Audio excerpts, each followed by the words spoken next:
దాదాపు నెల రోజుల పాటు ఒకటే చర్చ.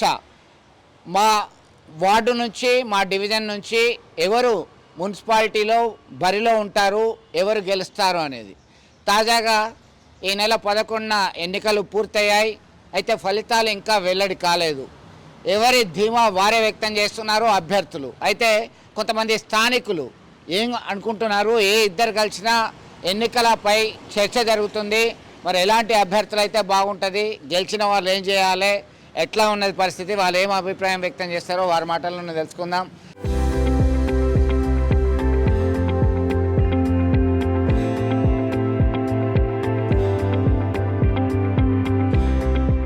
చెప్పండి, అసలు ఏంటి, అసలు ఇవి ఎవరు గెలుస్తారు ఏంటి అనేటువంటి చర్చ జరుగుతుందా? రాజకీయంగా చాలా ఆసక్తికరమైనటువంటి ప్రచారాలు జరిగినాయి, ఆకట్టుకునేటువంటి ప్రయత్నం చేశారు. ఎట్లా ఉండాలి అసలు? ముఖ్యంగా రాజు న్యూస్ వారికి ధన్యవాదాలు తెలియపరుస్తూ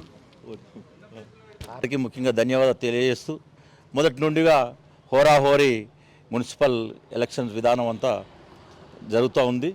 అలాగే ఆదినాయకత్వం గెలుపు గుర్రాలకే టికెట్లు అనే ధీమాతో టికెట్లు ఇవ్వడం జరిగింది. ఈ ప్రచార హోరీలో ఎక్కువ డబ్బుకి మద్యానికి ప్రలోభానికి గురైన సందర్భాలు కనిపించినాయి. ముఖ్యంగా కష్టపడే వారికి వార్డులలో ప్రాముఖ్యత ఉంటుందనే విషయం ఏ అభ్యర్థి కూడా తెలుసుకోకపోవడం అది దురదృష్టకరం. ఎన్ని ఉన్నా కష్టపడి పనిచేసి ప్రజల యొక్క మెప్పు పొంది ప్రజల యొక్క అభిమానాన్ని చూరగొన్న వాళ్ళకే ఓటు అనేది తెలుసుకోవాల్సిన అవసరం ఉంది. అంటే ఇప్పుడు ఎవరు గెలుస్తారనే చర్చ జరుగుతుందా మీ దగ్గర? ఎవరు గెలుస్తారనే చర్చ జరుగుతుంది, కానీ ఎవరి ధీమా వారే వ్యక్తం చేస్తున్నారు. ఎవరు అందరూ గెలుపు గుర్రాలకే టికెట్లు ఇచ్చామని అదొక భావన ఉంది. ఇక్కడ అభ్యర్థులు కూడా ఇప్పుడు ఎవరికి వారే మేమే గెలుస్తాం అనేటువంటి వాదన బలంగా జరుగుతుంది ప్రస్తుతం. మీరు చెప్పండి, ఎట్లా ఉంటే బాగుంటుంది? ఒక అభ్యర్థి కార్పొరేటర్గా, కౌన్సిలర్గా గెలిచిన వాళ్ళు ఏం పని చేస్తే బాగుంటుంది, ఎట్లా చేయాలంటే? వాస్తవంగా వార్డులో ఉన్న ప్రజలకు పెద్ద పెద్ద అవసరాలు ఏముండవు. అన్నీ చిన్న చిన్న మోరీలు క్లీన్ చేయడం కానీ, స్ట్రీట్ లైట్ పెట్టడం కానీ, రోడ్లు క్లీన్ చేయడం కానీ, ఏదైనా కుక్కలు అవి ఏమైనా చనిపోవడం, లేకపోతే కుక్కల దాడులు జరగడం అటువంటివి ఉంటాయి. ఆ చిన్న చిన్న పనులే చేయలేకపోతున్నారు ఉన్న కార్పొరేటర్లు. ఆ చిన్న చిన్న పనులు చేసి ప్రజల మెప్పు పొందిన వాళ్ళకే వాళ్ళ ఓటు వస్తుంది, వాళ్ళు గెలుస్తారు, ఫ్యూచర్ కూడా ఉంటుంది. ప్లస్ ఇంకోటి ఏంటంటే, ఈ అందరూ తెలిసిన వాళ్ళే. మాది 22వ వార్డు. 22వ వార్డులో దాదాపు అందరూ ఎడ్యుకేటెడ్స్, ఎంప్లాయీస్ అందరూ తెలిసిన వాళ్ళే ఉంటారు. కాకపోతే వాళ్ళ దగ్గర ఏంటంటే డబ్బులకు ఎవరు ప్రలోభపడరు, డబ్బులు ఖర్చు పెట్టడానికి ఎవరు ఉంటారు. కానీ ఫ్రాడ్ చేయకుండా చిన్న చిన్న పనులు చేసి వాళ్ళకి ఏం అవసరాలు ఉన్నాయి, జస్ట్ ఒక వీక్లీ వన్స్ ఆర్ ట్వైస్ వార్డులోకి వెళ్ళి హాయ్ హలో బాగున్నారా, ఏమున్నది, ఏమైనా ప్రాబ్లం ఉందా, చిన్న చిన్న కనుక్కుంటే సరిపోతుంది. అది ఆ టచ్లో ఉండట్లేదు. అది కూడా కార్పొరేటర్లు కూడా అది ఉంటే వాళ్ళకి ఫ్యూచర్ ఉంటుంది. పాలిటిక్స్ మొత్తం మీద ఎవరు గెలుస్తారు అనేటువంటి చర్చ ఉందా? ఎవరు గెలిచినా కూడా 50 నుంచి 100 ఓట్ల కంటే ఎక్కువ మెజార్టీ రాదు.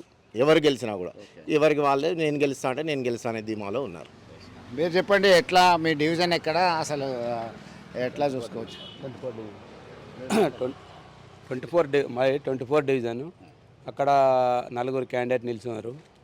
బీజేపీ, టీఆర్ఎస్, కాంగ్రెస్, ఒక ఇండిపెండెంట్. 4 మధ్యలో పోటీ ఉంటుంది అనుకున్నాం, కానీ తర్వాత వచ్చి 3 మధ్యలోకి వచ్చింది.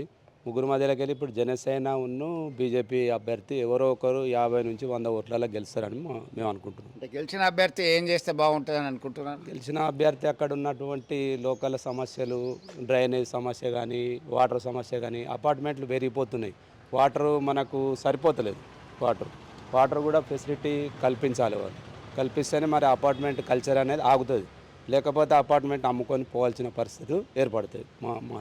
అంటే చాలా ఆరోపణలు వస్తున్నాయి మన కరీంనగర్ కార్పొరేషన్ పరిధిలో, ముఖ్యంగా విలీన గ్రామాలు ఏదైతే ఉన్నాయో అవుట్స్కర్ట్స్ ప్లస్ సెంటర్లో కూడా ఇల్లు కట్టుకుందామంటేనే నాకు భయం అవుతుందని కొంతమంది మా దృష్టికి తీసుకురావడం జరిగింది. నిజమేనా? అట్లాంటి సిచ్యువేషన్, అట్లాంటి కార్పొరేటర్లు ఉన్నారు. ఇప్పుడు హౌస్ ట్యాక్స్ కూడా చాలా పెరిగిపోయింది కదా. ఒక ఇల్లు కట్టుకోవాలంటే కార్పొరేటర్లు ఇంతకుముందు ఏం చేసినారో మనం చూసినాం. ఇప్పుడు కూడా చేయకుండా ఉండాలనే మేము కోరుకుంటున్నాం. కొత్త వాళ్ళకు అవకాశం ఇచ్చి మంచి వాళ్ళకు అవకాశం ఇస్తే బాగుంటుందనే ఆలోచన ఉన్నది. మీది ఏ డివిజను, మీరేం చేస్తారు, మీరు ఎట్లా చూస్తారు? అది 24వ డివిజన్. నేను టీచర్గా రిటైర్డ్ అయిపోయింది. ఓకే సార్, మీకు ఎట్లాంటి సమస్యలు ఉంటాయి మీ 24వ డివిజన్లో? మీ దగ్గర ఎవరెవరు పోటీ చేసినారు అసలు? మా దగ్గర బీజేపీ వాళ్ళు ఫోన్ చేసిండ్రు. ఒంటరి సత్యనారాయణ రెడ్డి, తర్వాత బేతి మహేందర్ రెడ్డి, ఓకే.